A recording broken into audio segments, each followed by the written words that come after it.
Opo, ang pinakaswerte po sa love life ay ang rooster po. Dahil ang rooster po... Oh, wow! Oh my God! Ay! Sir Joey, kayo yan. Ako yun! Ang rooster po is a turnaround year. Wow! Turnaround year! Turnaround Oh my year. God.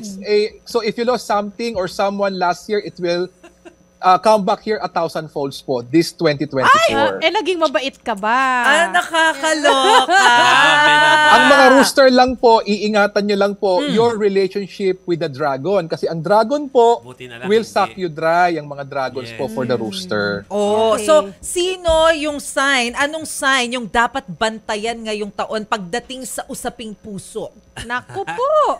Ayan. Ang dapat pong bantayan is wala pong iba kundi po yung Year of the Dog kasi po sila po ang kulelat. Ay. So sa lahat po ng Ay. aspect, ang Year of the Dog or pinanganak ka po ng month of October, dog ka rin po. Ingatan ng love life. Oo. Ay, bakit? Ano Kasi po yung energy po nila, wala po silang auspicious energy and they need to donate po from now until Sunday po for the Year of the Dog and month of the Dog po.